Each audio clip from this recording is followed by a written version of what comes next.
Thank you for coming. And I want to know, what is the one thing that has surprised you about your life? Oh, one thing, wow. Well, I'm surprised by the whole thing, honestly. I certainly didn't expect for any of these things to happen, honestly. In fact, the only reason I started a company back in '95, an internet company, was because there were only a few internet companies and I couldn't get a job at any of them. I tried to get a job at Netscape and sent my resume in and tried hanging out in the lobby, but I was too shy to talk to anyone. And then I was like, okay, well, I guess I'll have to start a company because I can't get a job anywhere.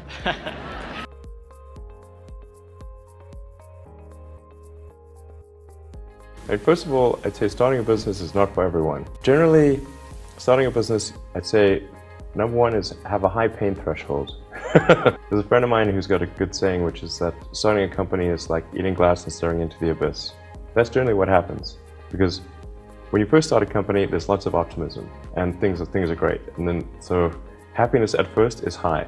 Then you encounter all sorts of issues. And happiness will steadily decline. And then you'll go through a whole world of hurt. And then eventually, if you succeed, and in most cases you will not succeed, and Tesla almost didn't succeed, came very close to failure.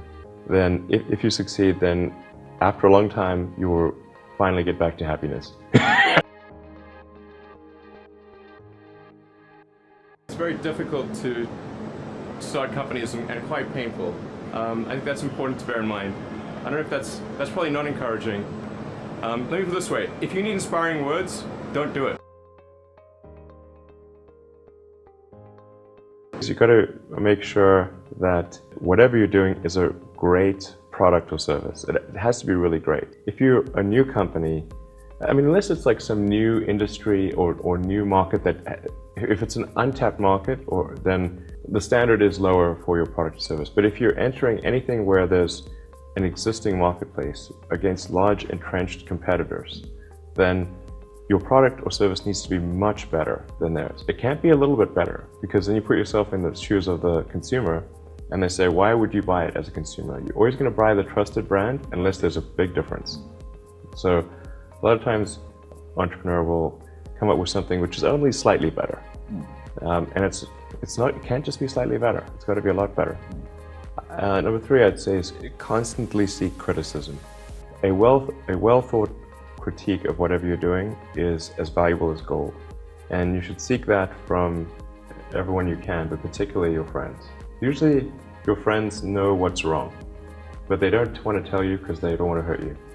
It doesn't mean your friends are right, but very often they are right. You should take the approach that you're wrong. Your goal is to be less wrong. If you were 22 today, what would the 5 problems that you would think about working on be?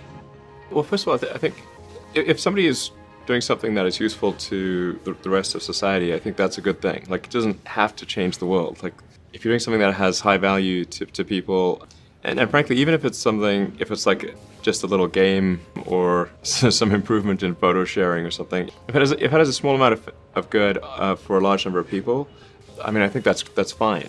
Stuff doesn't need to change the world just to be good. How many hours do you work? How looks a normal day in the life of Elon Musk like? Well, it's really varied quite a bit over time. So these days, probably 80, 85 hours a week. For a while, it was over 100 hours a week, and that's a very high amount of pain. When the financial crisis hit in 2008, 2009, it was just every day, 7 days a week, morning till night, and dream about work. Okay. So it was terrible. And at what time do you get up normally in the morning? For me, it's usually about 7.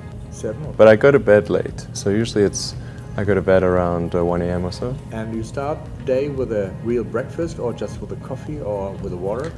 That also varies a lot. I think it's probably true that having a good breakfast is a good idea, but usually I don't have time for that. So sometimes it's made for me, but probably half the time I don't have any breakfast. I had to have like coffee or something like that. But it's really hard to find someone who can grow a company. Running a company in steady state is much easier than growing a company. Looking for a CEO, apart from CEOs, when you hire people, what kind of skills do you want them to have for that? I really just ask them to tell me the story of their career and what are some of the tougher problems that they dealt with, how they dealt with those, and how they made decisions at key transition points. And usually that's enough for me to get a very good gut feel about someone. And what I'm really looking for is evidence of exceptional ability. So they face really difficult problems and overcome them, and then of course you want to make sure that if there was some significant accomplishment, were they really responsible, or was somebody else more responsible? And usually the person who's had to struggle with the problem, they really understand it, and they don't forget. Yeah. You can ask them very detailed questions about it, and they'll know the answer. Okay. Whereas the person who was not truly responsible for that accomplishment will not know the details. Which college? There's no need even to have a college degree Oh, well, okay. at all. If somebody graduated from a great university, that may be an indication that they will be capable of great things, but it's not necessarily the case.